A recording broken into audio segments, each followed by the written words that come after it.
Hey, welcome back to Apollo City Comics. I'm Brandon. And I'm Brandon. And to continue our Halloween theme, we're kicking off this episode with American Vampire by Scott Snyder and Raphael Albuquerque. With some guest appearances from other people as well. Yeah. Is this Scott Snyder's first independent story? To my knowledge, no. I believe Severed came out first. Severed. Oh, I've never read Severed. I read Severed. Oh man. Well, I haven't read American Vampire in literally over 10 years. Like this book. Volume 1 specifically. Gosh. But Severed 4 or 5 years since I read it. Severed came out in like 2009, 2010. I should have had the page open. I know. We say this every episode. Yeah, literally. 2012, sorry. Oh, wow. Yeah. So when did this come out? Oh, this came out 2010. 2010? Yeah, it was a while ago. Yeah, I remember getting into comics around 2011, and I got the first trade around 2012 for this. And The Wake came out after this. The Wake is pretty good, yeah. Severed was 2011. Oh, it was, yeah, because I remember reading it at my first job, because I got my first job ever in 2011. Severed was one of those books I brought with me. So this is like Scott Snyder's first comic book work. Ongoing. Well, I mean, besides like Detective Comics, I'd say I think this is his first independent series. That was creator-owned series. That was all in 2010 or 2011 too. Hey, he was a busy man. Yeah. Once he kicked off, like, dude, he was on fire. He's been on fire. He hasn't stopped. It's been 10 years. Pretty much. Scott Snyder is like one of the top writers in comic books right now. So that's super cool. The thing about it is that the story about American Vampire is really interesting on how lucky Scott got getting into comic books. He was in school with this kid, and this kid really liked his work and everything, and they were really good friends and all that. And then he's like, "Hey man, like my dad can check out your work and maybe do a blurb or something, if you don't mind. Like I think it might be cool and it might help." He's like, "Yeah." And Scott was like, "Yeah, I never asked. Like, who's your dad?" And the guy was like, "My dad's Stephen King." Also, it was Joe Hill. I think it was Joe Hill then, yeah. Yeah, because he works in comics too, so yeah, it makes sense. Scott was just like blown away that like Stephen King was going to check out his work, and Stephen King looked at the first few scripts of American Vampire and was like, "Hey, you know what? Like, can I write some of this? Can you imagine that? Like one of the biggest writers ever. Hey, is it cool if I help you out? Yeah. No. It's like no, not at all. No, this is my stuff, dude. Like, yeah, back off, bro. Go write It 3 or whatever. I don't know. Yeah. So I mean, dude, Stephen King is a part of this, and he writes the back stories. It's actually the origin story. Yeah. Characters. Yeah. He also writes a foreword of the book, or for the book. Really, dude, my forward for this omnibus, maybe that forward is in like a later part, but it's literally just like an interview for the series. It's not even like an introduction for it. But I think I've read the trade where it has that Stephen King one. Is there anything significant that he says in that intro?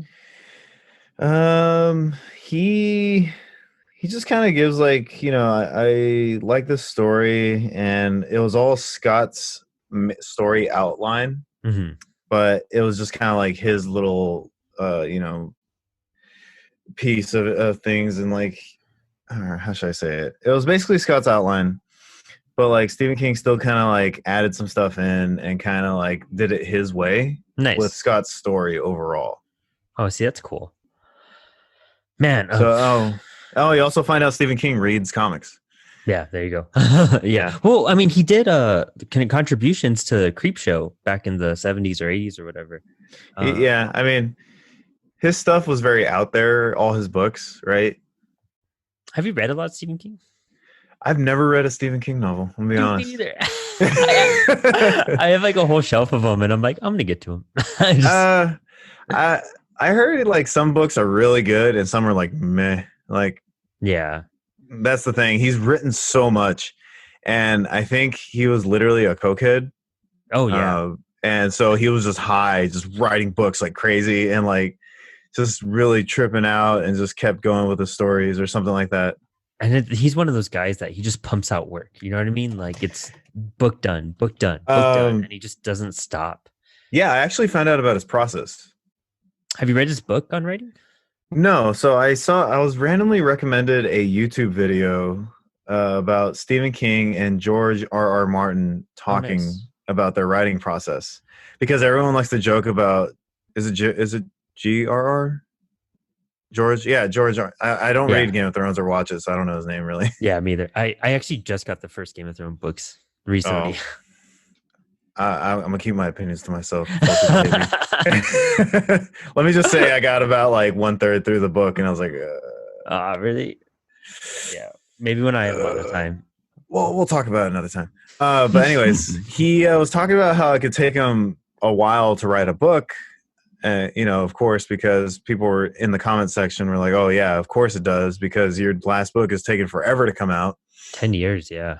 Yeah, and Stephen King said something, and I could be wrongly paraphrasing, but he said something along the lines of, "I write like 6 pages a day, 6 complete pages," Hmm. and he just keeps the momentum going.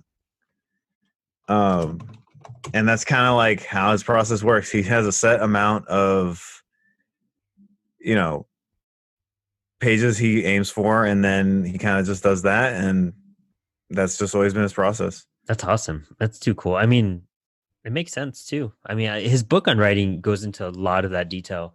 If you ever get to check a chance to check it out, it's super good. It's kind of funny because it is a book on writing, but like the first half is like a memoir.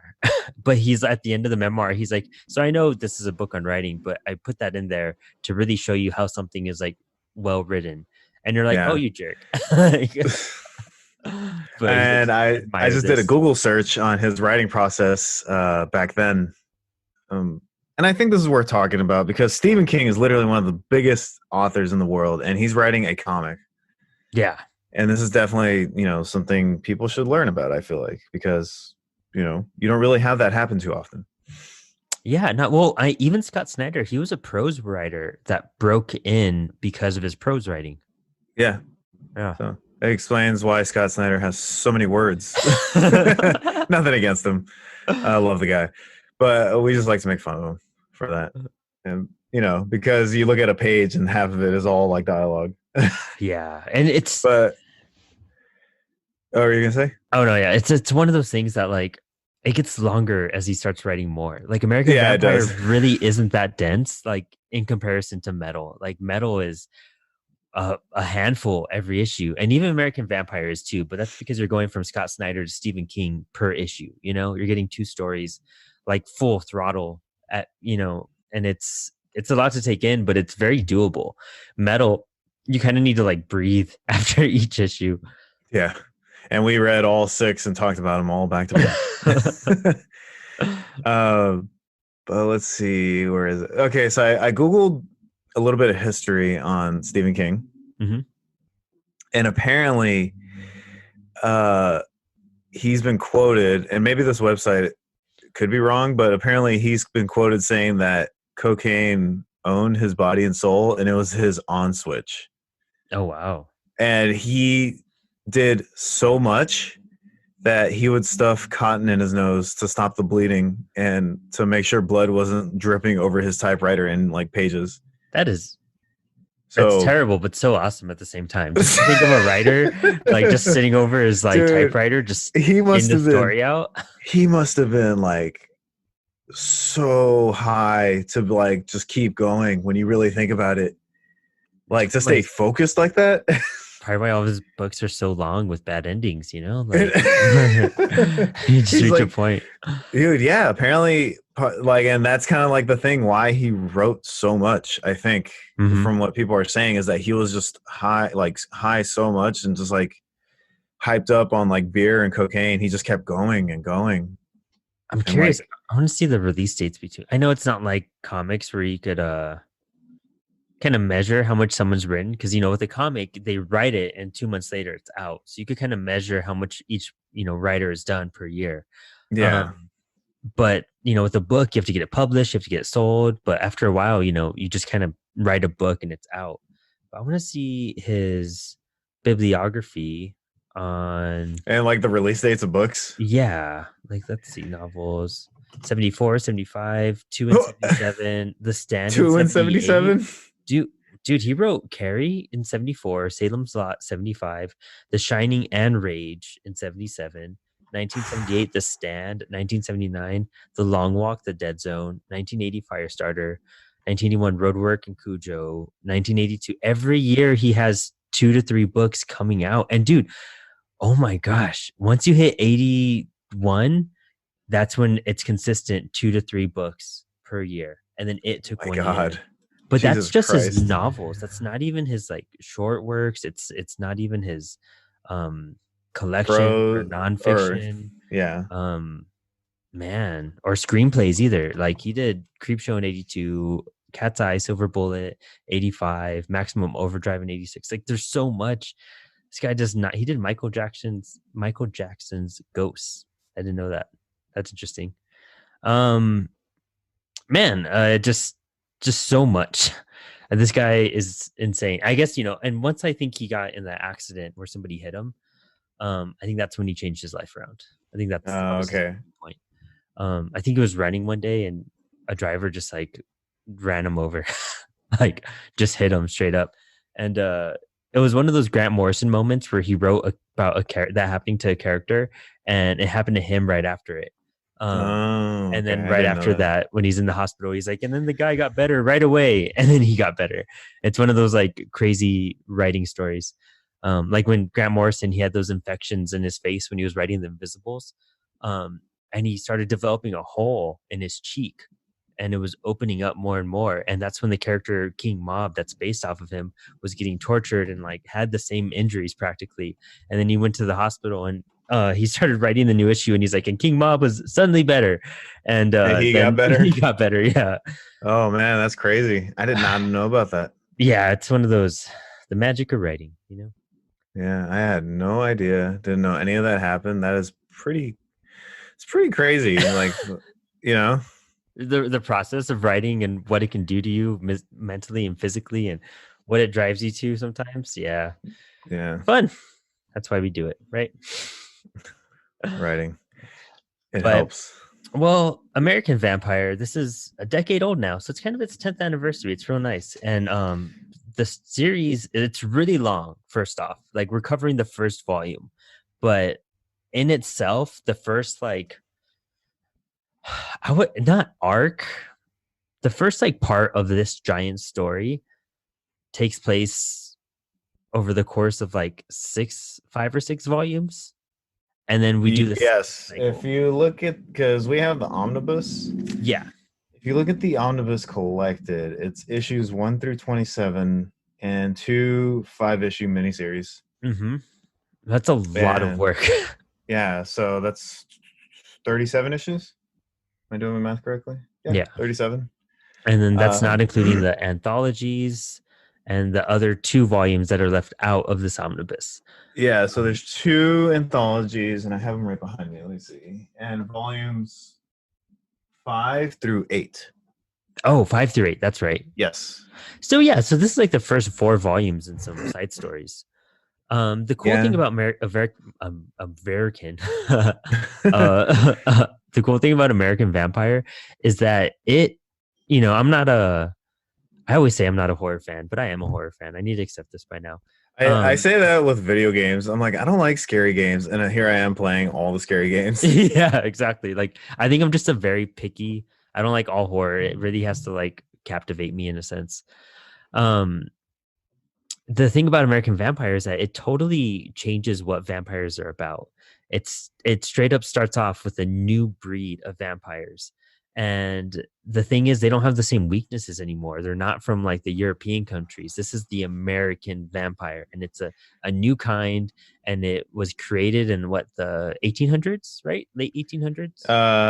Old West time. So yeah, it was. You find out with the origin story, but I think the exact year, it's around 1880. Okay, yeah, there you go. And it's the story takes us up at the moment. We're in the 70s.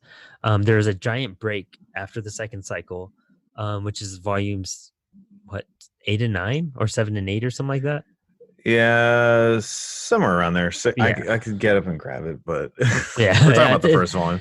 yeah, exactly. And now the first issue of American Vampire 19, was it 76, just came out by the time this Did it? airs. Yeah, yeah, it's The one coming on out. Black Label, right? Yeah, Yeah, I now that I have the omnibus, I'm not buying singles for that one.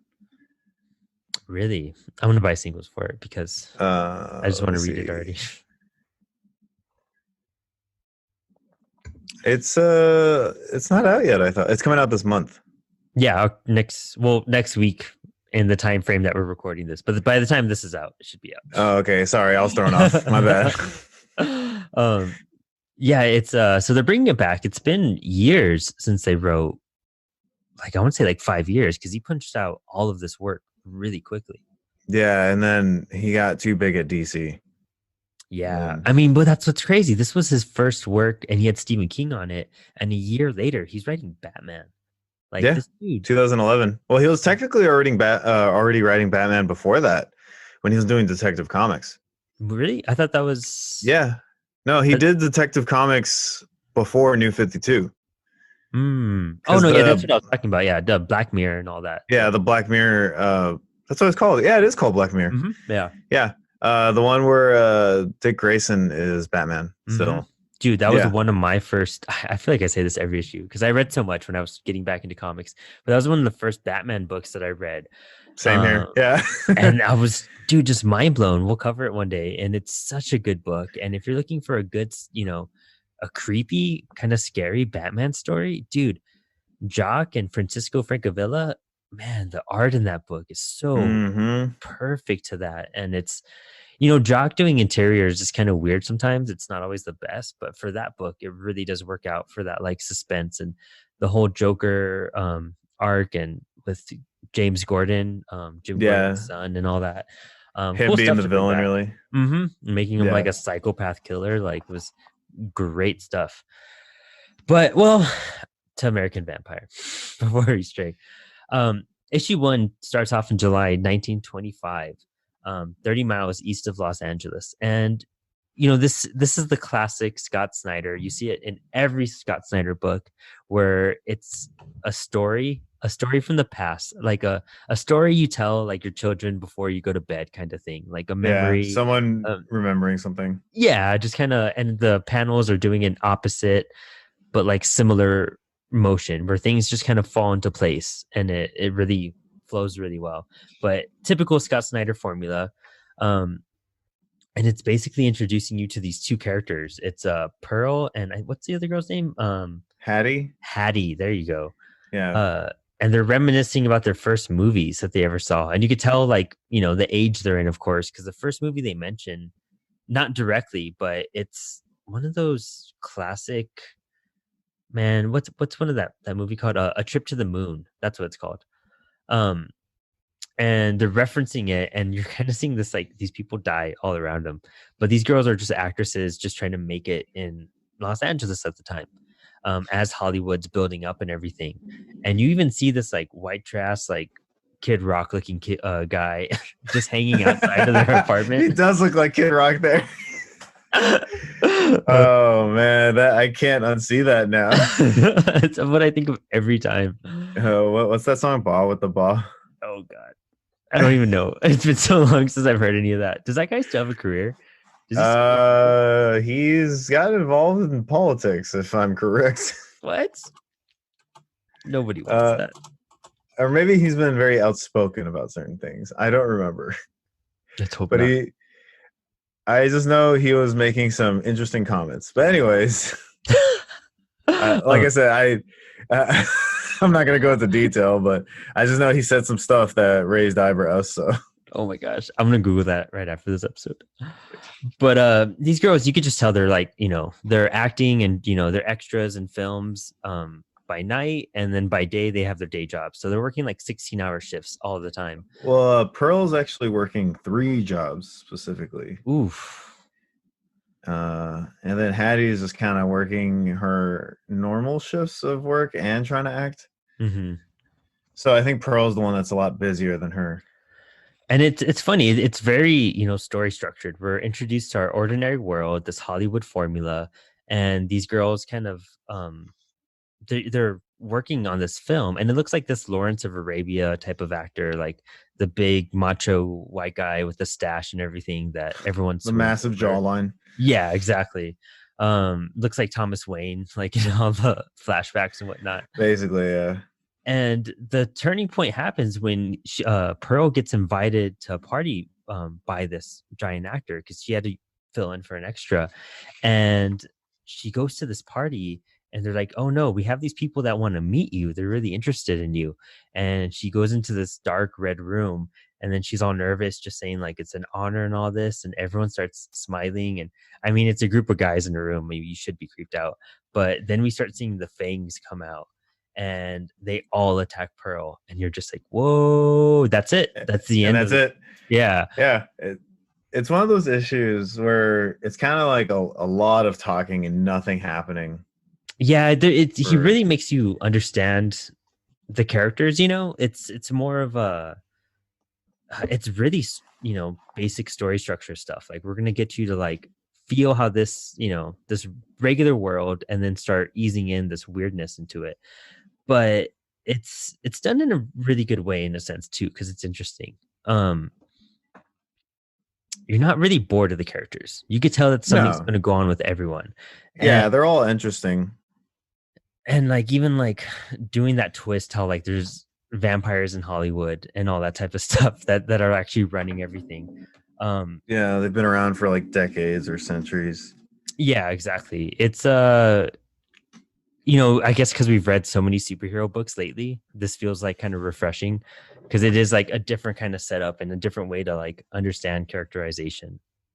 Yeah, I mean, you also it does that thing where it introduces each character, each main character for now, where Mhm. you meet Henry, which is the love interest for Pearl. Yeah.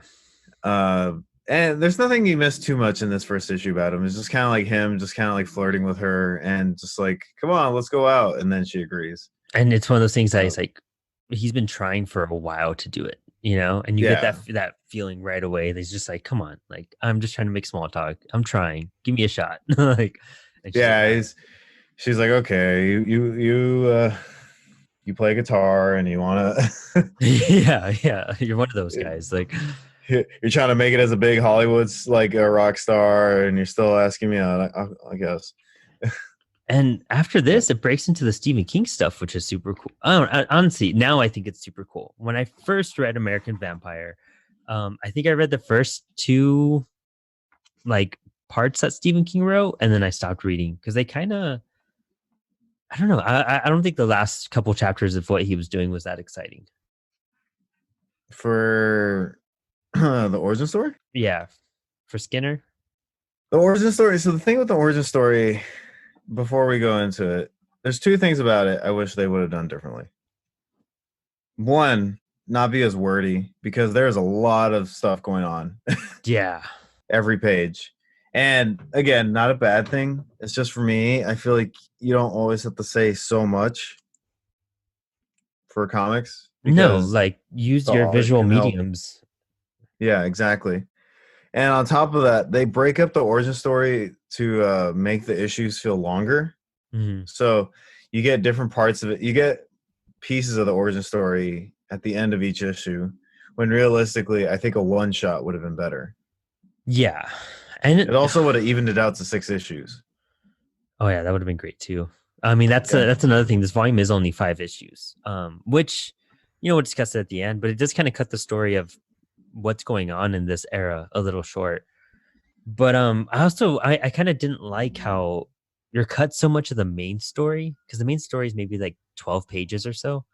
And then the other half is literally this back end story. And I mean, yeah, it's Stephen King, but having like a 5 issue backstory, every issue is better than making it half of the issue.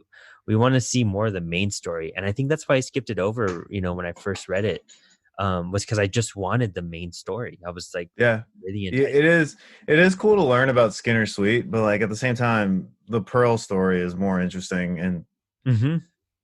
there's a lot, like, I think her as a main character, she's much better than Skinner, Yeah, personally.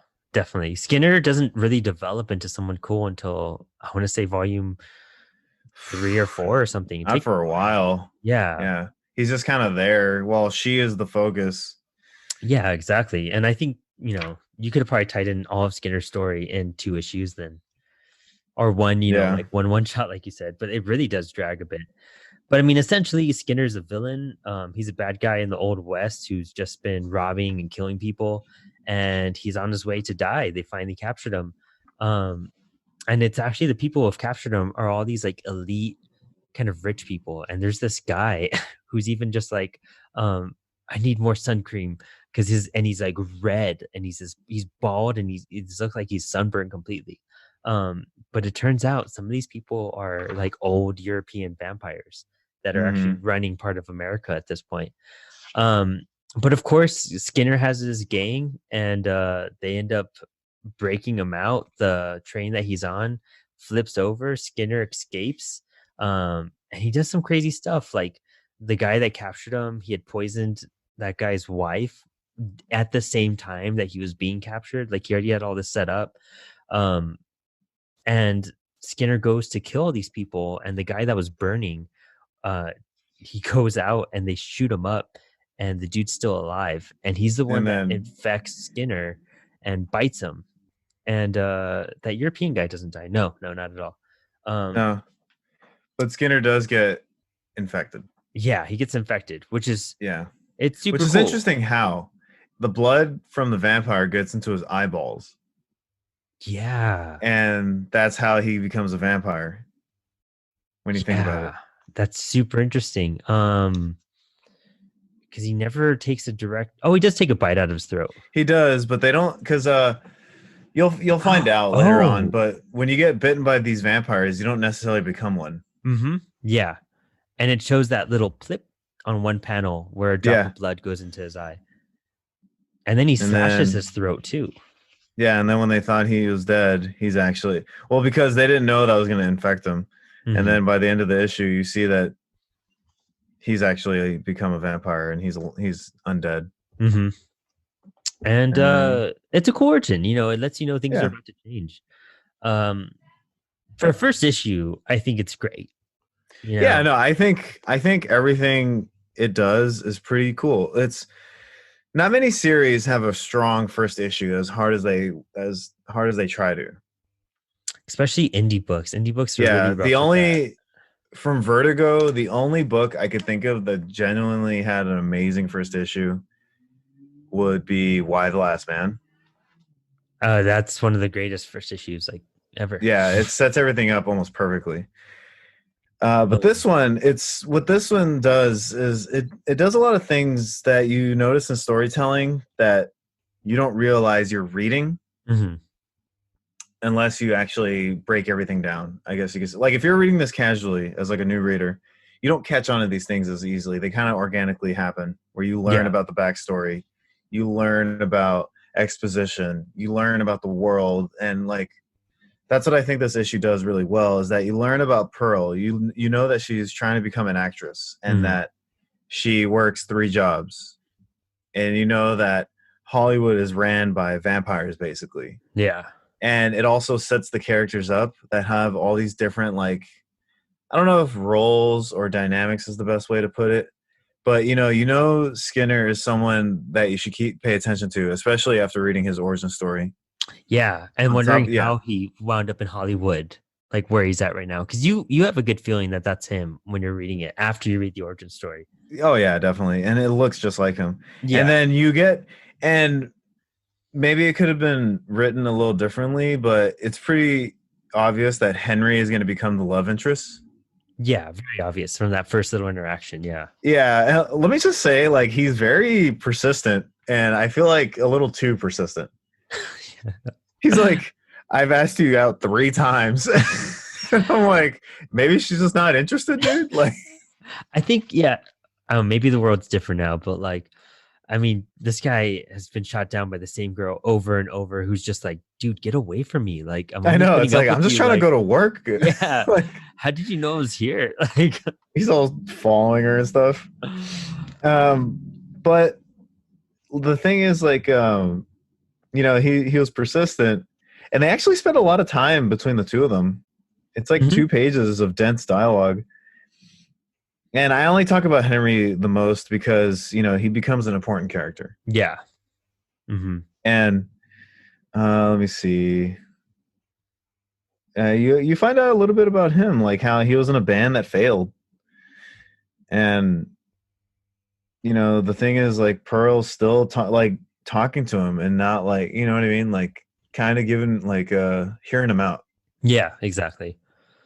And Yeah. also during those scenes, you see when we see the Kid Rock Skinner, he he warns why am I spacing her name out? What's her name? Hattie, Hattie. or Not Hadley, Hattie, something like that. yeah. She calls her Hattie as like a nickname or something. He warns them both not to go to the party that they were just invited to. And even they were like, how'd you know I was invited to a party? Like, and he's Yeah, like, and they're don't like, do it. Don't do it. yeah, he was like warning them, and then, like, you don't realize what he's warning them about. Hmm.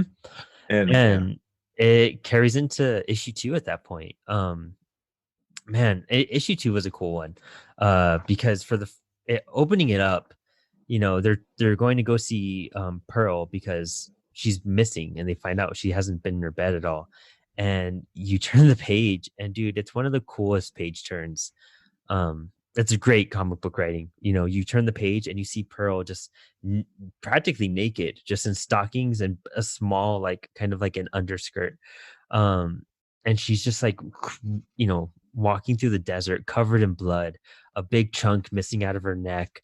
Um, oh, and totally they brutal.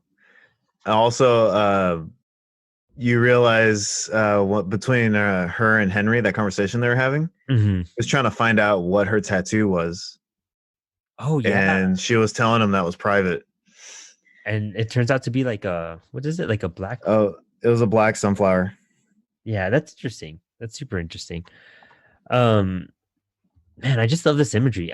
Raphael Albuquerque has always done great work. Like Yeah, and anything his he's art's done. only gotten better. Yeah, Yeah. he's a phenomenal artist. He's one of my favorite. He's a nice guy. I think I have a little, like, quick Batman head sketch by him. Might look I for that. almost met him, and then I had to go somewhere else, I but did I meet him wanted to. once, but like, since my girlfriend knows Spanish and everything, I was just like, just speak Spanish to him. It'll be perfect. And ask him for a sketch, and he totally Just did it. It translate worked. translate everything. Yeah. But issue 2, like, they get to I want to call her, I don't know, what was I reading where a character's name is Candy, but I want to call her Candy. Her name's Pearl. But she's in the hospital and everyone's like, she's gonna die. She's done. There's like nothing. And Yeah, and uh, it's just animal bites though, and everyone's like, "But how?" yeah, everyone's um super tripped out about it. And they're just like, give her my blood and all this. And at night, there's fireworks going on, and Skinner Sweet sneaks in and opens up her eyeball, and it looks like he, like, kisses it. Yeah, there's something about the blood in the eye that makes them into the American vampire thing. Hmm. I wonder if they Um, explained it a little bit later on. And she has this kind of nightmare, and she wakes up in the morgue, which is another awesome scene because there's like a dude with his head blasted through and an like another guy eyeball with an coming eyeball hanging out. out. And she heads home, and Skinner's like in her bedroom, and he's just like, I told you. Yeah, I And know. He's like that party. this basically, I mean, it's like 4 pages of exposition. He's just explaining, like, yeah, you're someone now. And I'm not going to tell you our weaknesses or your powers yet, but just know what, them and us. I like that little list. The cool part about this is, like, when you start learning the differences between this new breed to the classic vampires. Them likes blood, moonlight, clothes. That's hilarious. Dislikes sunlight. That's a biggie. Wood, pine, especially you. And I thought that was really interesting. They really aren't gonna like her. Like, she's an enemy to them now. And he won't let her know what her abilities are. He's like, you're gonna have to find out on your own.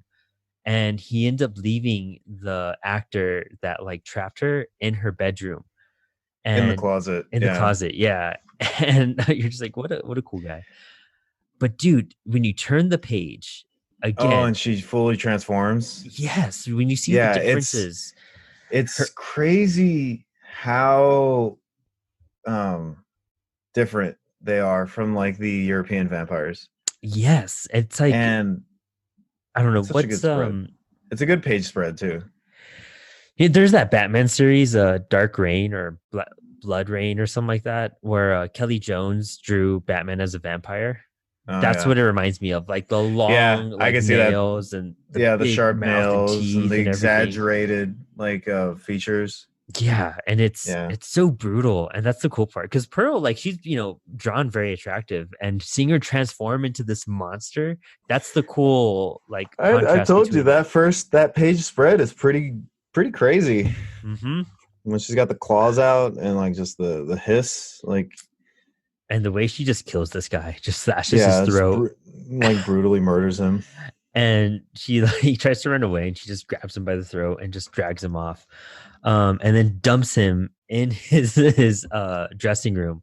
And so they find him like all mangled, skin and flesh ripped off, and just bleeding all over his like table. It's It probably died horribly. yeah, it's great. It's so great.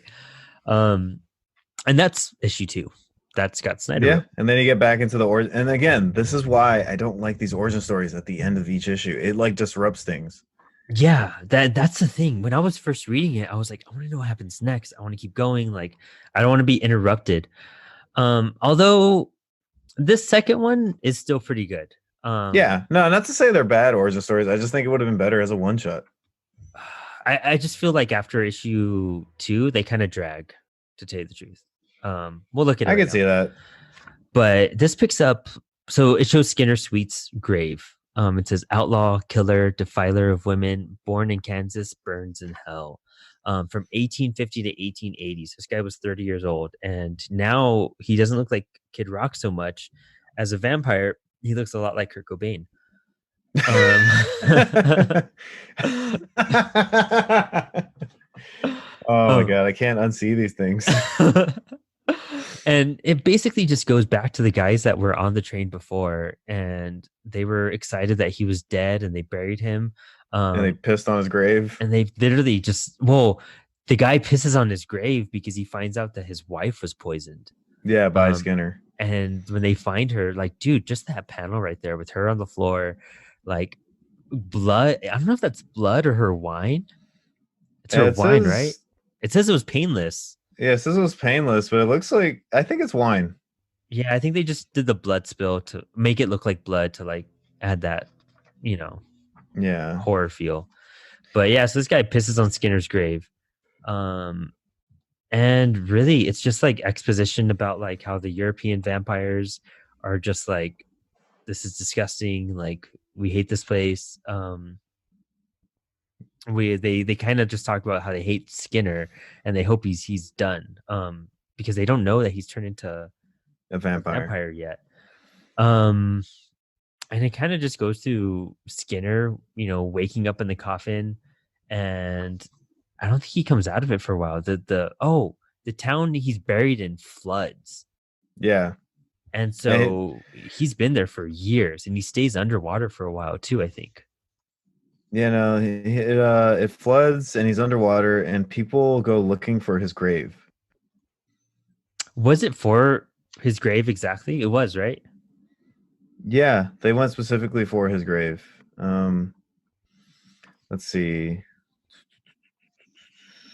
I just read this the other night too.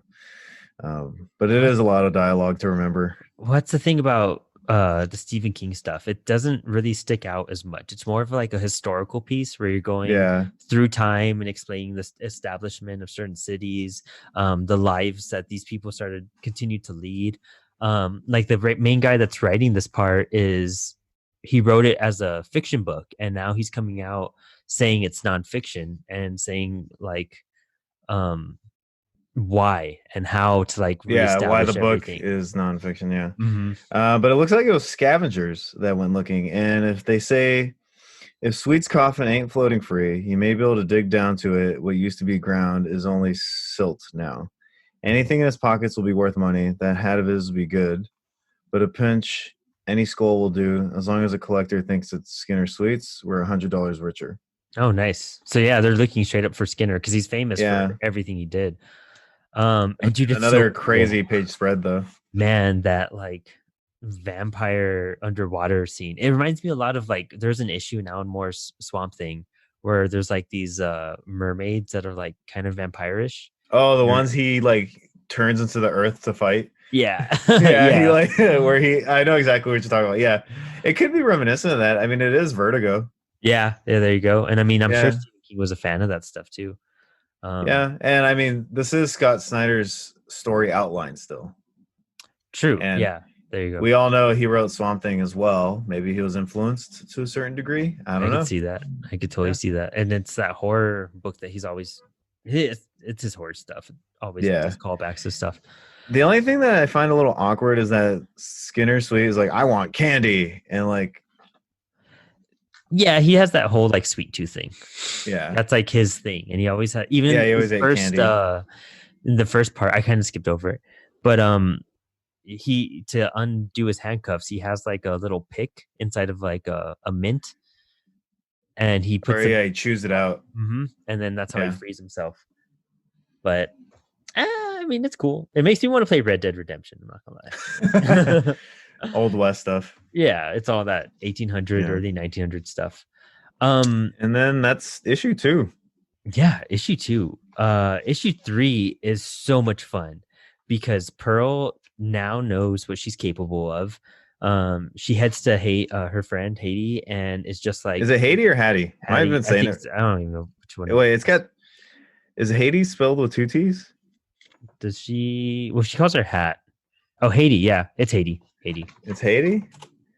Oh Haiti, man, Hattie. I've been saying it wrong this whole time. Oh. Well, it's all right. It's fine. I know, and I've been corrected. I'm all looking it up. Like I was like, how do you spell it? Is it 1 T or 2? Is it Haiti or Hattie? Well, now that we're here, let's see. There's a YouTube video that tells you how to pronounce it. But according to Google, it is pronounced Haiti. Yeah, it looks like it. Oh, cool. Yeah.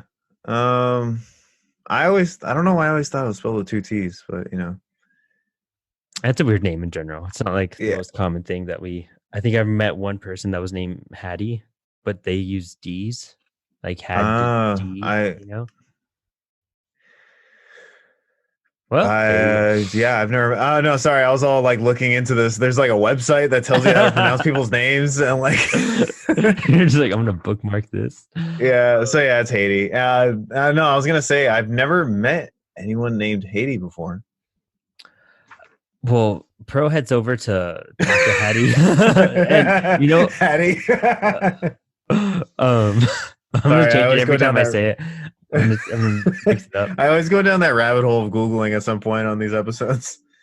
Well, honestly, I was just looking at the binding on this book, and dude, the binding on this omnibus is one of the best I've ever seen. I'm not gonna lie, because they have the consistent threads to keep the book intact. Oh yeah, they throughout do, so it doesn't fall apart. Yeah, not a lot of omnibuses do that. No, because they're super heavy too.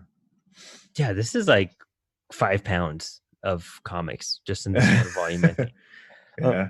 What's cool Anyways. is that she knows what she's capable of, and she knows who these people or where these people are that did this to her. So she starts like looking into stuff, and it turns out these people like hated. They now hate Skinner Sweet because apparently he's like chased them down since he's come back to life. Because remember, we're going in the Stephen King stuff is in the past, and all the Snyder stuff is in the is all in the kind of not the present, but like the comic books present in the 30 years 40 years where we left off. And the cool part is that apparently Skinner like has just been destroying these vampires. There's a picture. Yeah, he's just hunting them down and like mocking them. Yeah, he like took a photo with like all of them, and like they're all carrying their own heads, and it's so, he's like smiling in the center. Yeah, it's so great. And they're all kind of just like, yeah, I mean, we haven't heard about him in a while, but they still got to find him and all this. But Pearl is pissed. She knows who these people are, and she starts chasing after them. And this little 2-page, that's not really a spread, but it's like connecting the action sequences. Um, I love it how she's just like, "Hey, you're Chesterfield, the movie star," and he's like, "In the flesh," and she's like, "I always hated your movies," and then she Yeah, and like then turns into a vampire and jumps on the yeah, car. like leaps on the car and then rips the guy's face off. Dude, literally rips. Rips it off. Like you see the eye holes and the nose hole, and where his mouth. Yeah, she Like, peels it back. yes, it's so brutal, and like the car crashes, and he's still alive and everything, and she has that wooden spike just ready for him. And even the girl, like she's a vampire too, and dude, the little fight that they have, she's just like, you know what? Why don't you come out? And they get Yeah, crazy fight, and she throws her against a cactus, which is I thought this was super cool. Pearl was like, most people don't realize the thorns; they're almost are made entirely was it pine or something? Wood, yeah. wood. Yeah, and like puts her through it. How cool! And then Painting the up a juxtaposition, though, vampire. the juxtaposition from the fight, it's like you've been impaled by a cactus, and then it goes to Henry. Yeah, Yeah, yeah. and Just playing guitar. I know, right? Just casually playing guitar in like a short sleeve shirt under the moonlight. Yeah, all Like, romantic and like yeah, creepy. they like totally made him just try to make him like the pretty boy of the series when you think about it. And it works so well. You know, she kind of retreats back to him. It's the only place she knows she could go where she might feel safe and no one else will know. He's like her little secret in that sense. Mm-hmm. And then she's like kind of feeling weak and she's exhausted. And you know, as a reader, you're wondering if it's like, you know, she just transformed a few times, she's adjusting to her powers, but we start to find out some of their weaknesses now. But she gets a call, and it turns out it's these vampire people, and they're calling her to meet with her. And Henry wants to help, but she just takes off without him. Yeah, he's like, "Come on, let me help you." She's like, "Psych, let me take her car though." Yeah. And then we jump into the Stephen King stuff for this issue, which I think this is the boring part now. Yeah, well, again, it just I don't think. Can you imagine reading this monthly back then? Oh God. And like you see this, and it's like, oh, I'm gonna go kill these vampires, and then it goes into the origin story, and like, again, I'm gonna keep saying it, but it should have been a one shot. But this issue for the Snyder stuff, the momentum picks up heavily, and then it stops. Sorry, that was an alarm going off. The issue picks up, and then it stops like abruptly, and I don't know. Like for me, I would have been like, well, I want to see what happens next. Now I got to wait a month. Like that sucks. Yeah. And I mean, the thing about this part was Skinner. And I think that's why I kind of like lose interest at a point is because it is cool. There are some scenes because the cool part about this little, you know, section, it's about Skinner getting his vampire abilities and discovering them. You know, he wakes up and he's naked. He gets out of that like ocean because the town sunk in. And he's starving and he doesn't know why he's starving, and he breaks into the candy store and he's eating all this candy and somebody busts him, and when he sees the person, that's when he realizes, he's like, oh, I don't want food, I want you. And he starts like eating people and just destroying, and just like, you know, his hands are all elongated and just like slicing through everybody. And it's now, when we first met Skinner, he was captured, and then he technically escaped, and he's free now. But now they're going to try to capture him again. Like it's just like a repeat. Now we're kind of going in the circle of, you know, the villain being captured, and now we have to go find him because he's free and all that stuff. But the European vampires learn of him, and they're kind of just like, oh, we got to put an end to this like right now then. And they kind of just start the mission and start chasing him. Yeah, well, he also, in this origin story, you find out he pisses blood. Oh yeah. There's that. I mean, yeah, that's the funny part about it. I mean, other than that, like it's kind of dense when it doesn't need to be dense. There's a lot of story. Yeah, there's a lot going on, and like all just to realize that they're hunting him down again. Yeah, you know, and I guess it just shouldn't be like that much of the comic. That's my only issue with it. That could have all been told in like 5-6 pages, instead of like 12, just like the main story has, Yeah. But I don't know. Do you have anything else to say about issue 3? Let me see. Like going through it, kind of flipping through it all just to like make sure I didn't miss anything. Well, there's like one thing I was confused about in the issue. And if you go back to when she was meeting Haiti, she's like, Hattie, it's me again, Pearl. But she's like, I'm gonna go after these guys, and then she's like, sorry about the mess. And you're all, who did she kill outside her door? Let me go back to that. When she's with, let me see where she kills outside. In the beginning, like literally like page 2. I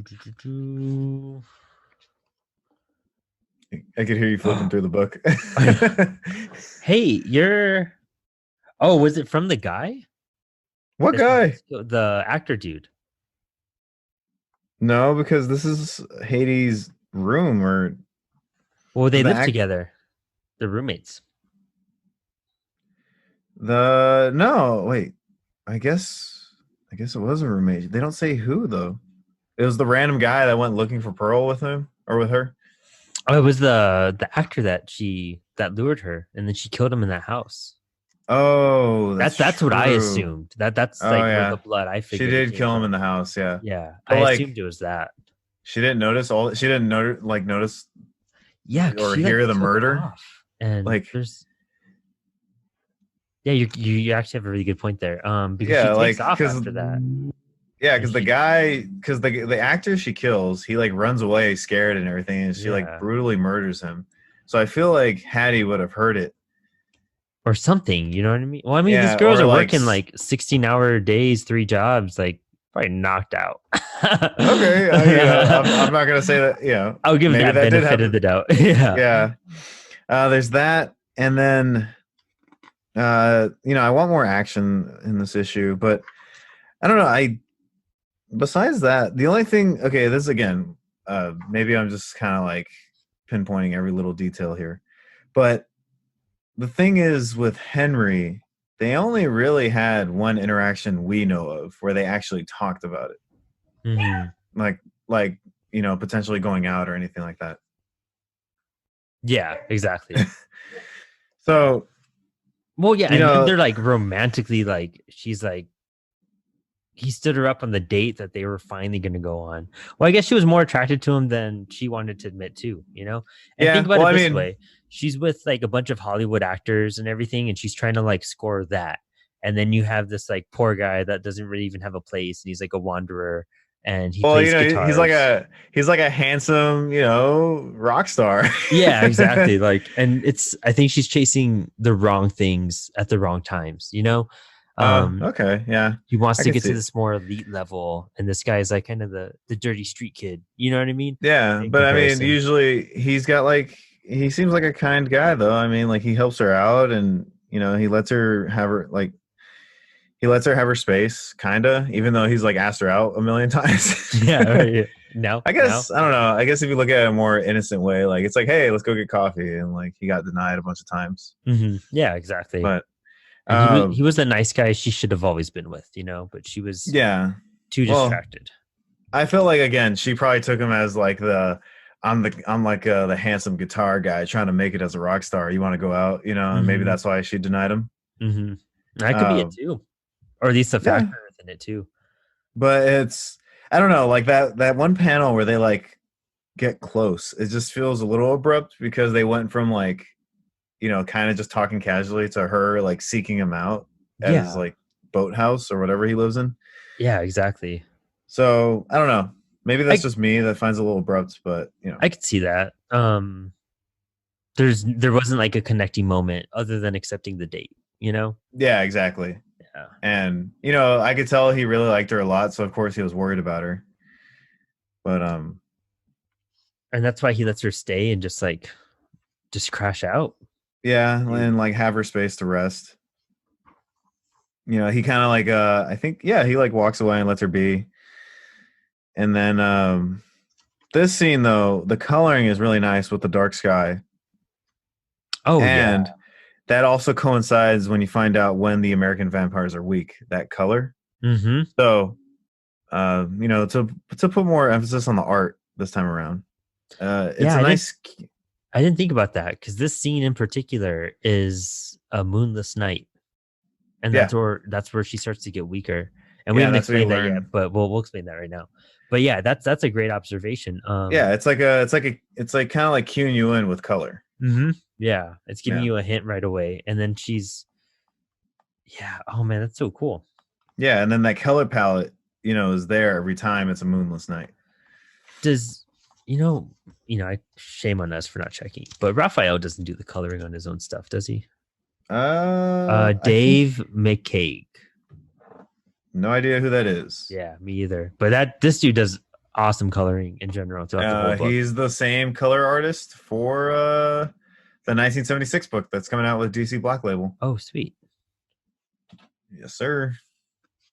So, and it's funny when Skinner Sweet kills the first person, he walks out of the candy shop after he's killed him like the next morning, and his pockets are just full of candy. I know. There's that. Yeah, like he still likes candy as a vampire. Yeah, like it's so goofy. Yeah. But I mean, and this is the part where the guy who's writing all this exposition in the Stephen King stuff, this is where he explains like, I'm coming out and letting you all know that this is truth and there's more truth to it. And I've experienced it. And this is why I need to share it with everybody. Yeah, it's like so wordy. Yeah, it's, and it has great action scenes. Like this has some of the craziest deaths, and, Skinner pulls that guy's head out and he still has a spine kind of attached to it and everything. Yeah. Let's see. Yeah, that's. I think that's funny. all I gotta. The vampires, we do see them in the daylight, the European ones, and they always have their umbrellas on them. So they find a way to go out, but they're completely covered except for their face, just to kind of seem somewhat normal. Yeah, I mean, they could be in sunlight. They just got to be shielded from it. Which is cool. Yeah. It's a good way to be like, make it seem more realistic in that sense. What's interesting though is that the sun. You realize the sun doesn't go like it doesn't burn them through clothing. It just burns them directly. Yeah. So, it kind of teaches you that those little details too. Yeah, it really takes the emphasis of the original rules of the vampire. Yeah. Exactly. And is this the last issue right now? No. And then we go into. Yeah. No, this is issue 5 now. Is it issue 5? Yeah. No. It says chapter 4 right here. Oh shoot. Yeah, it's still 2 more issues. Oh, okay. My bad. I thought. Yeah. It's not that short. Yeah, it just feels like it's crazy because this is, I guess, holding it in the omnibus, seeing how form? thick volume 1 is. It is pretty dense for a first volume. It is. It's bigger than the other volumes. Curtain call. There you go. I didn't put my sticky in the right spot. Man, so no, it's the next issue is double exposure. No, yeah, I was just saying I didn't put I found the 5th issue, how it falls in. But now we're back in 1925. And Pearl is a waitress, and it talks about her first meeting with Hattie. And it's a cute little thing. Like, she's just trying to be friendly and just trying to gain someone to talk to. And it's kind of awkward, but then they're like, hey, let's go see that movie together. And which is so random. Hey, you've been my waitress. Yeah, you want to go catch a movie? Yeah, right. It is a because you didn't charge me for a donut. Yeah. And it's funny because it says 1925 then, and then it's still the same year. So you figure like they're really fresh.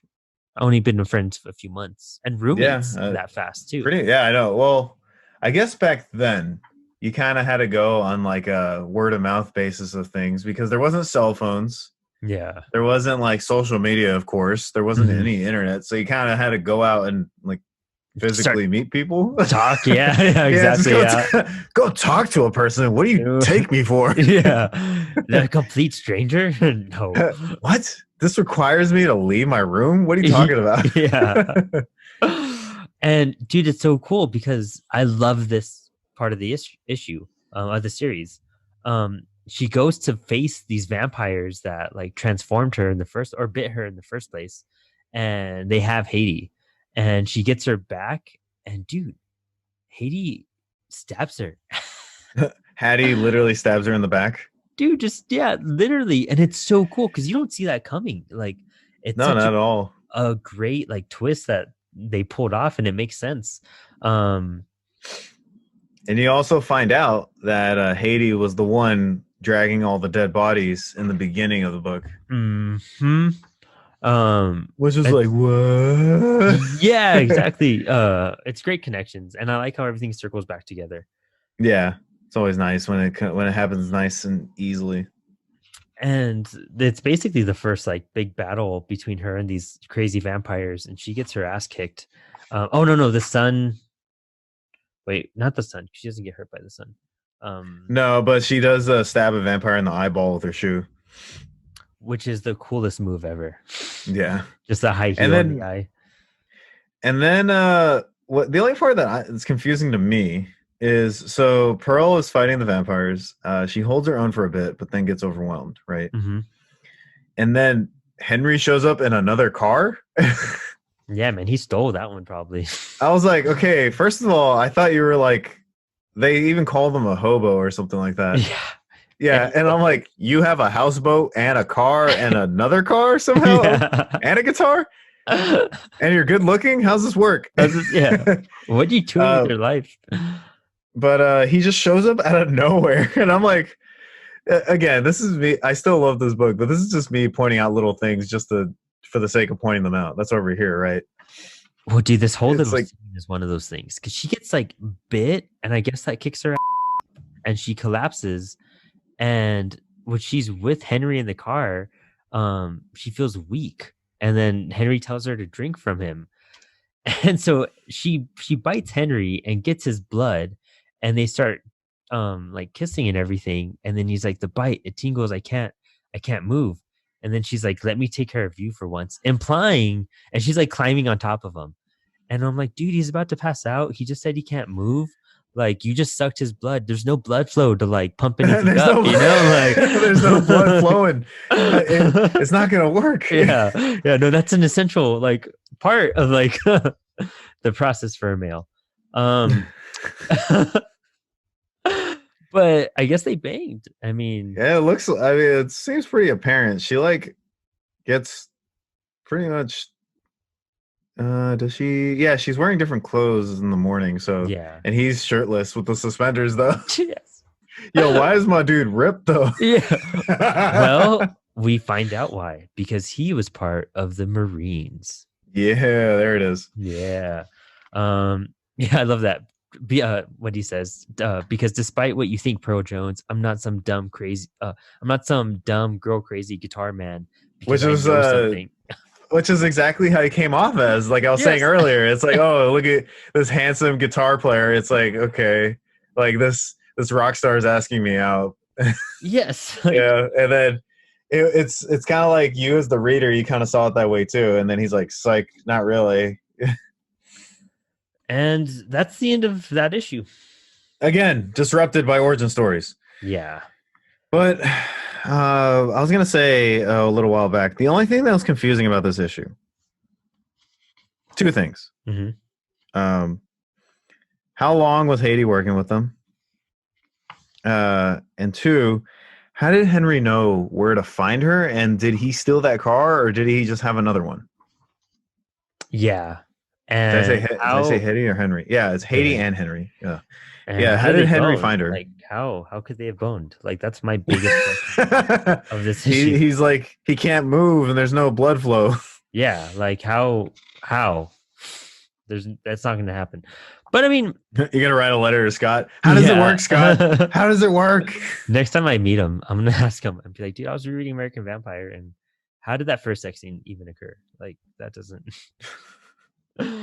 And then at the end of the issue, he's like, it's like he's all, you still owe me a date, and I'm all, dude, like, she just gave you a date, like, like, he was like, you just went on a crazy car chase, she shot some vampires in the face, and then you guys like slept together in the back of a van while she was sucking blood from you. Yeah, or car back of the car. She And it's just sucked like you off twice in a row. Like, come on. Like, and it's just like I get it though. He wants like a formal date. yeah. Yeah, he's a Yeah, you sweet know. boy. He's a Yeah, respectable man, you know? Like he's a romantic. he wants to buy her dinner still. Yeah, he wants to be respectful, and I'm like, all right. He's You a dig really nice that? guy, and Yeah. it's a little bit of a spoiler. I'll just say now they do stay together for a while. Yeah. Which is Yeah, cool. yeah, which is nice because they end up having a nice dynamic. Yeah, their arc is great. And it's cool seeing it evolve in the later volumes. Yeah. Um More Skinner Sweet though. More Skinner Sweet. This is talking about basically they're hunting down Skinner now. Like the same group that kind of first started off, they're now hunting him down. Skinner's kind of called them to a location and to meet them one more time. And it's a really cool battle because they're kind of closing their little story off, you know?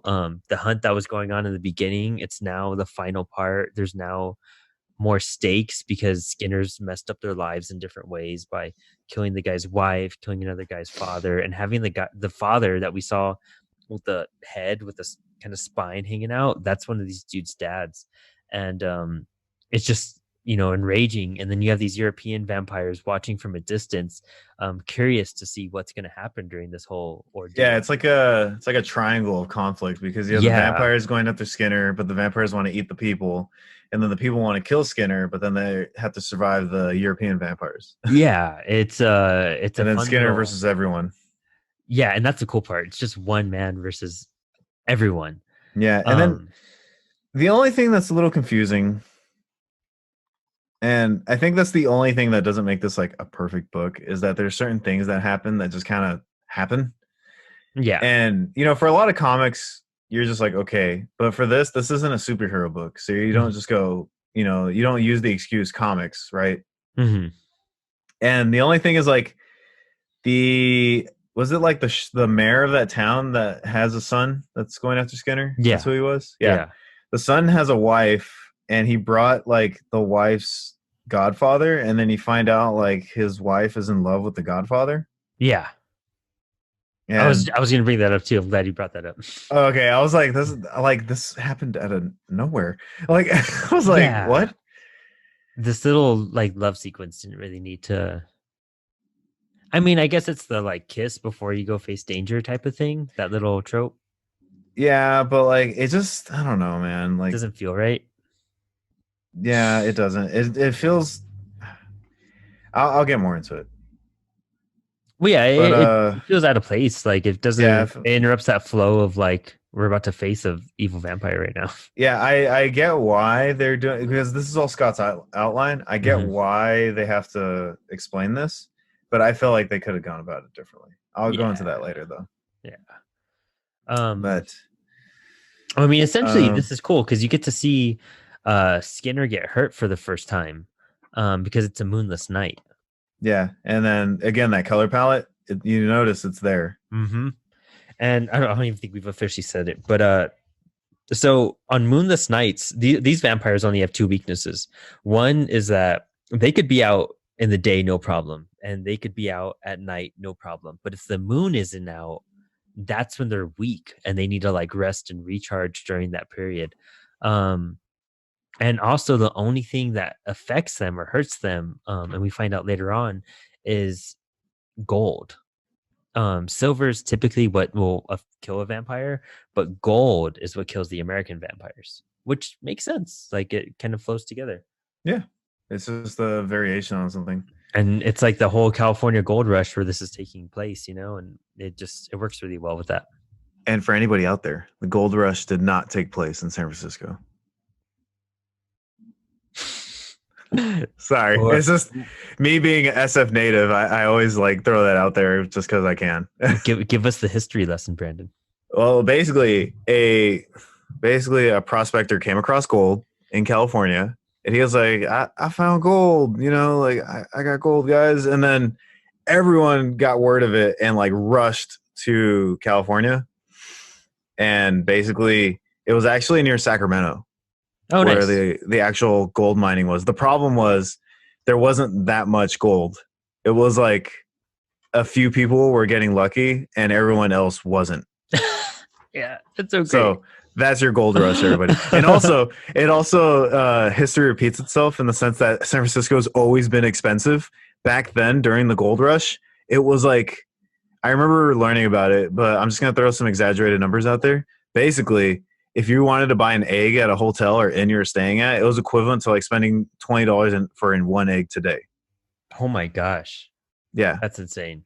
And the gold rush is what helped created Levi's pants. Really? So, yes. Because basically there was a ship that was docked and it had like these flags. Mm-hmm. And basically these people were it had these flags that were made out of denim essentially. And what basically happened was people had pants that kept on like ripping because of all the like gold mining tools. So this guy basically saw the flags and he took it and saw it as a durable material and he made pants out of them. And that's where Levi's comes from. Oh, wow. Because it's actually a town in France, I believe, that the flags were coming from. Oh, wow. Yeah. And he saw that was a durable material and he made pants out of it. I did not know that. See, you guys. Yeah, our history lesson for today. Yeah. Well, last week was the history in underwear or whatever. Yeah, I forgot what we did. Yeah. Yeah, and I might be wrong, but because I learned this like 10 years ago in college in a SF history class I took. But that's the gist of it from what I remember. So. Oh, nice. Your pants you wear used to be a flag. For mining. That's hilarious. Exactly.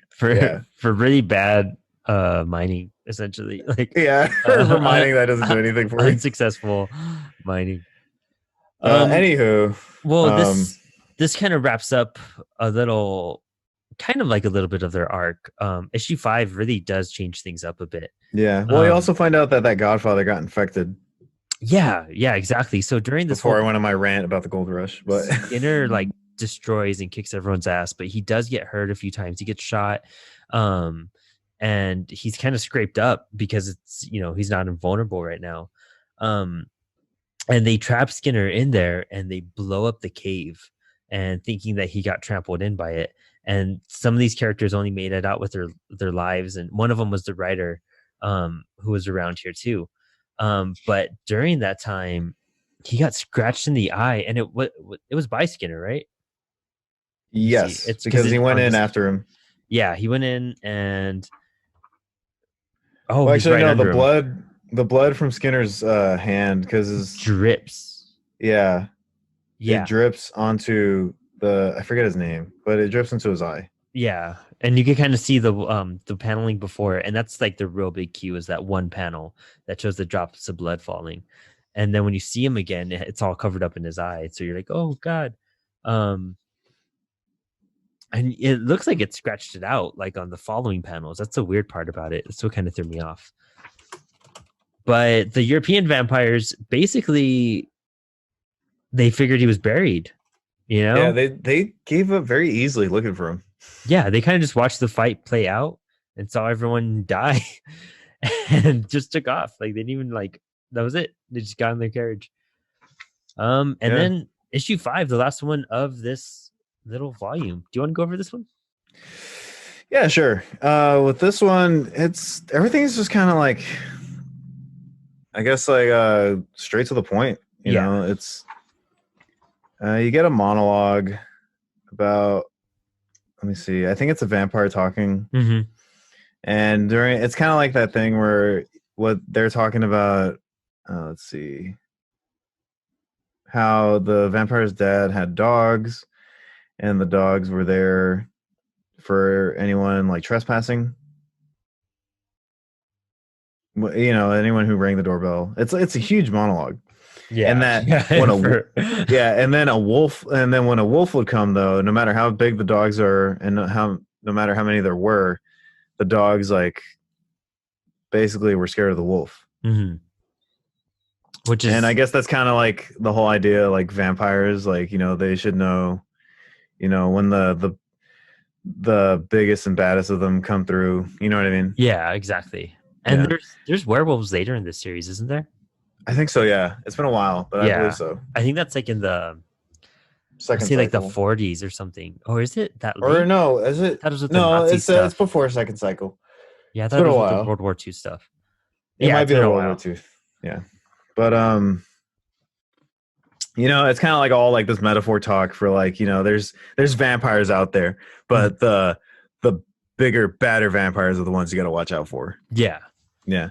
And then, Pearl and Henry just bust through the door, which is really random that he's okay with just fighting vampires. He's got like wooden stakes. Like they grab a bunch of signs and make a bunch of weapons out of them. Yeah. And then he just like kicked the door open and, they rush in. She comes in to fight. And so does Henry. And he comes in to like finish off the vampires. And it's just a giant brawl throughout the entirety of everything. It's really all And Scott stuff in this part. yeah. And then basically for a moment, Henry's like in danger. And then Pearl just kind of like smashes a window to like let the sun burn him. Mm-hmm. And then on top of that, you also find out Haiti is an American vampire as well. Yeah. Which Super. I'm confused if... So here's my thing. In the last issue, she was like, oh, Pearl, I'm with them, and stabs her in the back with a knife. Yeah. And then this issue, she's a vampire. So was she always a vampire? Was she always working with them? Or was this all very sudden, and then she became a vampire? And if she did, they purposely made her into an American one. Unless all vampires in America turn into the American vampire. Huh. Because I don't know if it's more of like, is it because of where they're at or the whole eyeball thing? Yeah, like where they come from, like, yeah, because I mean, it's only the Europeans that have that weakness. But I thought The traditional vampire weaknesses, yeah. Going into Haiti turning into a vampire did throw me off. That's what I say. It's really interesting because it's kind of out of nowhere. They don't really explain it. Like, it's cool.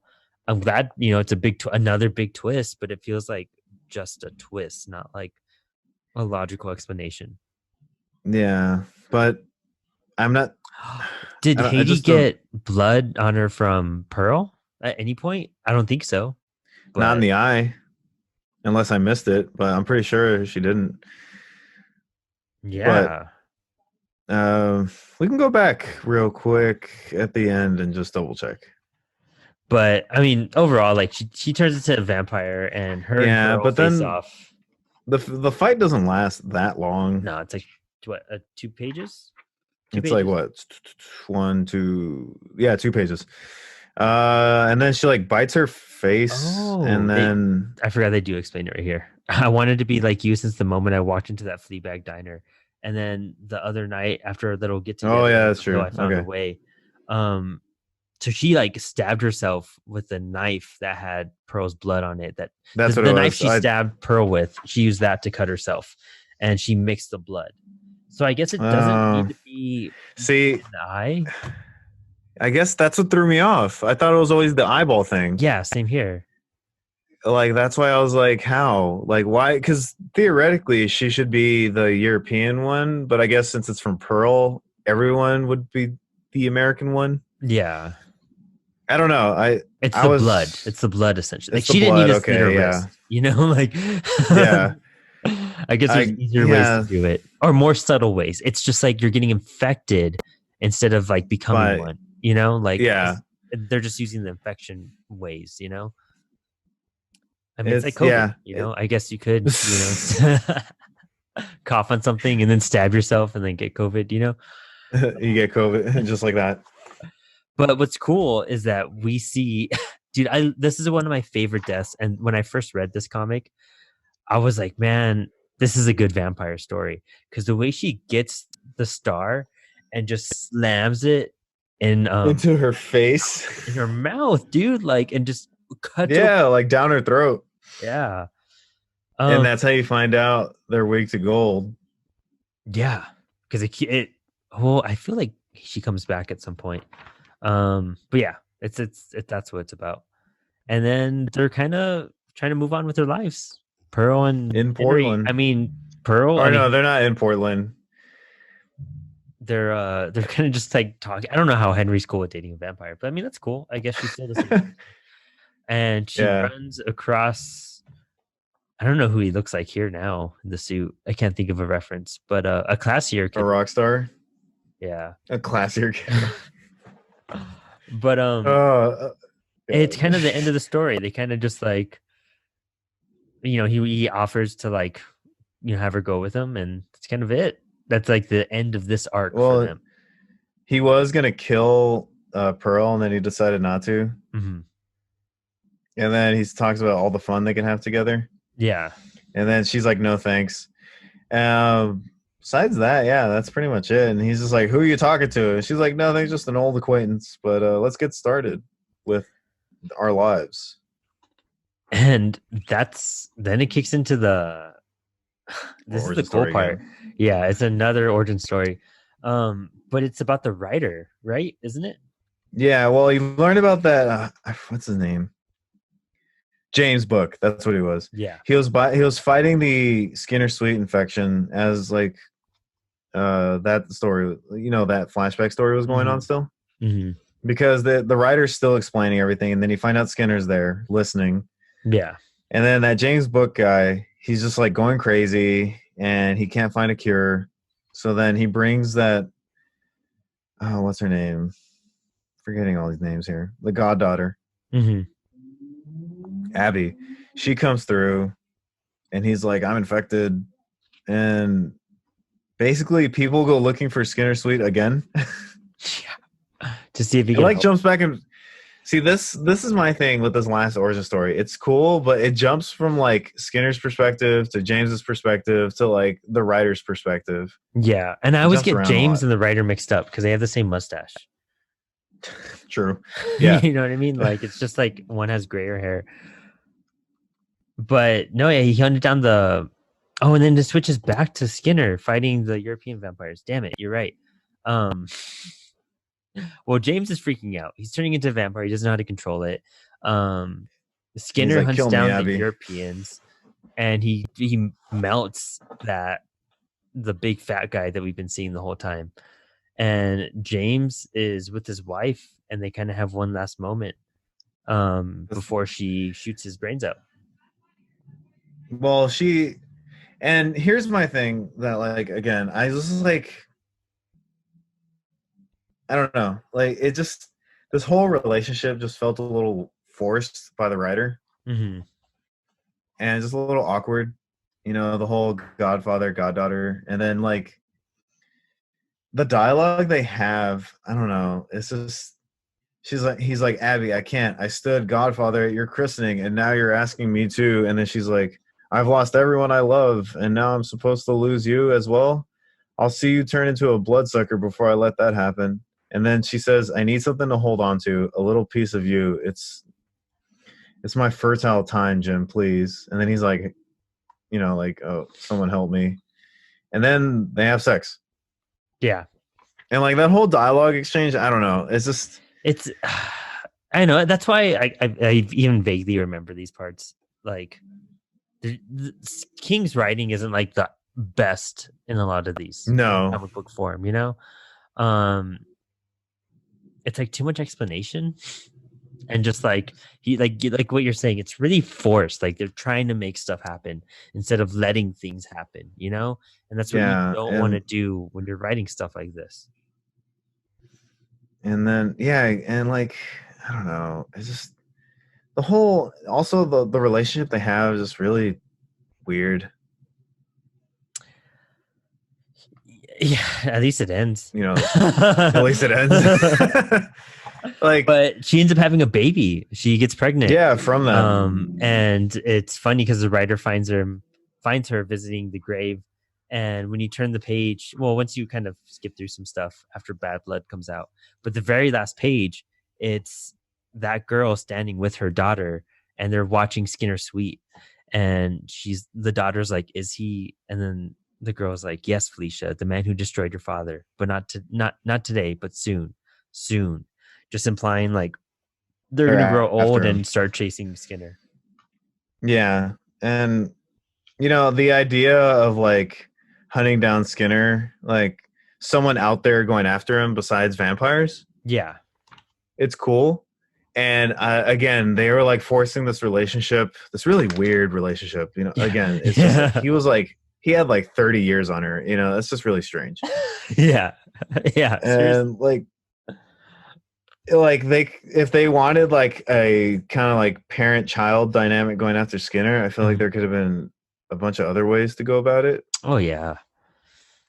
You know, Or just different but characters, or just not putting that relationship staple on it. That would be great. yeah, like Well, I mean, there's I don't know if it's Stephen King and talking more about like incest and stuff like that. You know what I mean? Like, yeah, he's his, I know his books have had some weird moments to them as yeah. well. And I know this is also Scott's outline, but I don't know how much of Scott's influence versus King's influence or Stephen King's And influence is I going feel on like here. that's a King influence more than Scott, because I've never seen Scott do stuff like that. And King is a weird guy, and I mean, I don't know, white people, you know, they just have.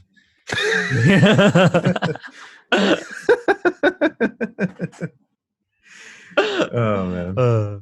But that's But American Vampire Volume 1. pretty I think, much, yeah. And yeah, like it's a good setup. It has so much history to it. That's the thing. And knowing that like it does evolve. A lot of things do happen. Like this is taking place in the 1920s. Um, every volume kind of pushes past that too. And you get to see how Skinner evolves and how they get involved with like these secret organizations, and then how World War II affects everything, and how the Nazis affect everything, and different experiments that go on. And um, you also get new characters introduced. a lot of new characters, a lot of cool stuff happens in the series. It keeps you captivated. Like this first one just sets up so much, and I think the Stephen King aspect throws off a lot of the fun and how to like really get deeply interested. You have to read the first 2 volumes, you know, because you want to read more of the main story. That's the thing about it. There's not enough of the core story within this. And you're interrupted right when you get to these peaks, which is great writing, you know, like those are great cliffhangers to jump off on to keep you wanting to read the next issue. But just that back end, I think they just wanted to have that Stephen King aspect to sell. And yeah, they wanted his name on the book. Yeah. And I'm sure he got paid a good little amount for that too. Oh yeah, But easily. I mean, it's not bad. It's great, like all the way through. I really don't have any complaints other than I wanted more. Oh yeah, story. You know? I mean, I've always liked this more than like his Batman stuff. Oh yeah, personally. Yeah. I mean, Batman's awesome, and it's a different kind of book. Mm-hmm. But I think Stephen King, I think Scott Snyder is really good at writing like a bunch of monster horror stuff. Yeah, he knows how to get creepy. You know, like yeah, like if you read Severed, if you read Severed, if you read Wake, Witches, yeah, you know, which I think we're covering soon. Yeah, we're gonna do Witches this month too because it's so good. It's such a short little fun book, and that's gonna have a continuation coming out soon too. Yeah, I've just been waiting all this time. Jesus Christ, I know, but you know, and like, you know, his superhero stuff is just different. But when he does horror, it's interesting because he actually does pretty good. Yeah, like his, like, you know, I haven't read Justice League, but his other stuff, you know, I enjoy Batman and I enjoy Dark Knights and everything, and like metal and death metal. I just think like he has a certain voice that really clicks here. Oh yeah, it comes out. It doesn't feel like, I think, you know, he's playing with toys when it comes to Justice League and superheroes. That's the thing. He's, you know, playing with imagination and playing with toys. But this reminds me a lot of like Neil Gaiman, Alan Moore, like creating literature out of a comic book instead of like, and really like taking over the story aspect instead of just like playing with toys, you know? Yeah, exactly. Yeah, the story aspect. I mean, and there's so much growth and, you know, historical context that goes into play into this. It's fun to watch, and it's fun to kind of travel through time in this story. Oh yeah, it's like that weird speculative like fiction, historical fiction. Yeah, exactly. You know, like it's kind of like America's modern history through the lens of like vampires, if that makes sense. Yeah, exactly. You know, starting, you know, because like you know, the U.S. is like, I guess, like whole, I guess, modern history does start in like post cowboy era. Yeah. Once like movies started becoming bigger and all this other stuff, We're getting established and and all that. Yeah. yeah, and like media and everything. And it's just like it really like blew up from like the 20s on, especially with everything else that happened in history. Yeah, exactly. And you kind of, I could be wrong. Maybe America's modern day started at a different time, but I think the whole aspect of like vampires being involved in that history is pretty interesting. Yeah, and like how it's influenced, and yeah, having its own take. We're pulling from all these European influences and doing it like placing it in America and giving it its own spin. And I think that's the best part, is that it's a different kind of vampire. I feel like that's what it always comes back to for me. It's not your traditional, it's not Twilight, type of vampire. This is like something new and exciting. When you think about it, Scott Snyder wrote American Vampire, and then he wrote Batman. Robert Pattinson played a vampire. And now he's Batman. In Twilight, and now he's Batman. I'll be right back. I just have like the red string in my room, like just connecting all the dots. Like, yeah, I cracked the code, guys. I know the formula, so I could be Batman. So modern American history is 1920 to present. Oh, cool. Yeah. So yeah. The last 100. Yeah. So yeah, this is the modern, like America's modern history with vampires. And maybe we'll touch on some of there's so many tie-ins to this book that are worth it. It's not even just like death metal tie-ins where it's like, what's going on? But this is actually these tie-ins. Series. Yeah, like tie-ins are actually integral, where they actually do build the world. You don't actually need to read them for Pearl's story. No, yeah. But they build the world, and Dustin Nguyen draws some of them. And Sean Murphy. Sean Murphy, two amazing artists. Yeah. And so it's like those are worth it alone, because those are some of the best talent at DC or even in general. Yeah, and it's the whole book, honestly, art-wise, no complaints. I had none, like it works so well. It could use less words here and there, but and it's honestly like it's still rereading it. It comes back to the Stephen King stuff. Like they just did that to do it. Stephen King wanted to. That's fine. I mean, you don't say still no nice of him. Yeah, that's still nice of him, and that's still pretty awesome to get like one of the biggest authors of all time on like your first creator-owned project. And I don't think the book would have taken off the way it did without his name on it.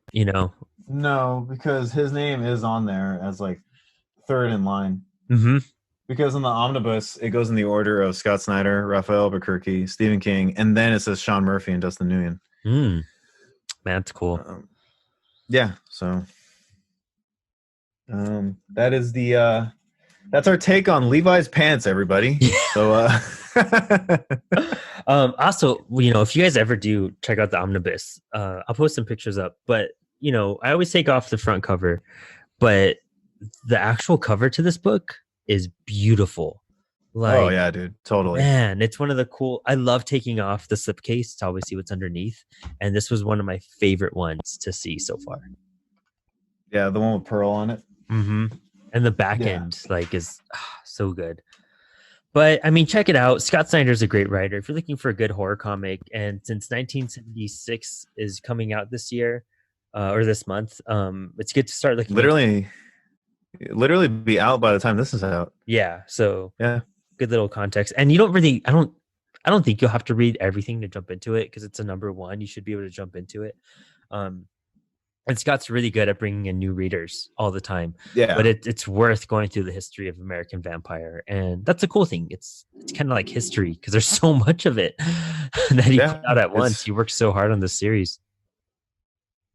It's a really good book. It really is. And I know it's one he cherishes deeply, because it's like his first ongoing. That's his.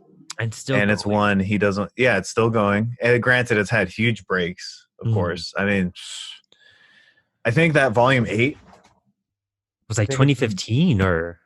Yeah, it's been sitting on my shelf for a minute. Yeah. I've been waiting for that second omnibus, but it's probably going to come out once the series is officially over. Who knows? Yeah, once I tear through this, I might just end up buying them and Yeah, easy thing to kind of pawn off once an omnibus comes out. Yeah, that's kind of like for anybody out there. That's what I do. Like, I'm pretty sure I'll let you do it as well. You get a bunch of volumes, and then when the omnibus comes out, just sell the volumes. Yeah, just clear That's what some I did. space. I buy them from my comic shop, and then he buys them back for store credit sometimes. Oh, there you go. And Yeah, then I'll literally sell them to him and put it towards the omnibus. So I'm like, he's still making money. yeah. So It's just a circle, it's a just right cycle.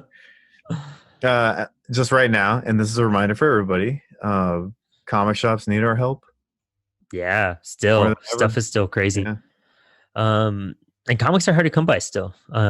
Comics are selling the least amount they've ever sold in years because of this Yep. pandemic, and it's oh man. And I mean, honestly, creator owned, you want to support those the most because these creators get like 4 times as much money from creator owned books than they do from the big two. Yeah. Yeah. It's true. They they get a lot more. I don't know how it works at Vertigo, but Image, they get a lot more of the money. Oh yeah, yeah. And it goes towards more stuff, and that's why they thrive so much. And I think that's why like Rick Remender just does his own stuff now. Oh yeah, that dude does not go anywhere near Marvel. He hates those guys. Granted, I've So been reading much. his I've been reading some of his Venom, and I'm like, yeah, it's cool. But Yeah. anyways, Well, he said he wasn't happy when he was doing Venom or X Force. He was like, I needed the money real bad, so I had yeah, to he do was it. just doing it. Yeah, But well, guys, check out Scott Snyder stuff. Check out The Wake. That's a great horror like uh yeah. Awaken Witches. and Witches will go over. It's a nice one volume. You can find that anywhere. And then a special called Bad Egg that came out in an image book not too long ago, about a year ago, maybe 2 years ago now. But it should be coming back soon. It's supposed to be. I thought it was coming back sooner. They haven't, well, they haven't said anything. All I've heard about, I mean, American Vampire is the first announcement, but Scott said next year all of these books will be coming out. So we'll have a whole year of horror from Scott because he has a new series with Francisco Francavilla coming out as well. Oh, okay. You said he's drawing witches. Jock, yeah. Yeah, Jog. Oh no, what was the last with Francisco? What was that? Oh, they briefly announced a name at one point on Instagram, but I don't remember off the top of my head. But it's kind of like an unannounced series still. Oh, okay, that's what it was. Okay, Yeah. sorry, I got mixed it up. Let me see. Let me see if I could pull it up on Francisco's. I never know how to Instagram. spell his last name. Francavilla.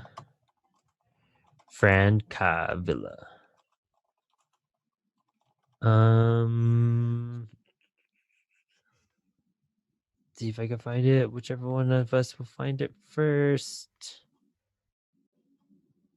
Let's see. Here we go. It's like G. It starts with a G, doesn't it, or something like that? Not G, Notg. Yeah. Yeah, there you go. That sounds right. I don't know how you'd pronounce that, but Notg. That's his next big one with him. Okay. That'll be exciting. It's gonna be good. Well, check it out, guys. Hopefully you guys have a great, I don't know if this comes out right before Halloween, so we still have a few episodes. Sick. A lot of horror stuff that we're gonna go over. Watch out, keep an eye out for our Blade commentary coming out, and Witches will touch base. Have a whole little Scott Snyder end of the year reading with metal and all of his stuff coming out. But it's all so good. Yeah, it's all gonna be good stuff. It's just right for October. Yeah. So keep an eye for that, and we'll see you guys soon. Thanks for hanging, Brandon. Yeah. Oh, thank you for having me. Oh, wait. It was Levi Strauss. That was his name. Sorry. I wanted to make sure I was right before I go on. The guy's name was Levi Strauss. Nice. Cool. Sorry. Flashback. Anyways, yeah, my bad. Just making sure I was correct. Anyways, thank you for having me. More stuff to come.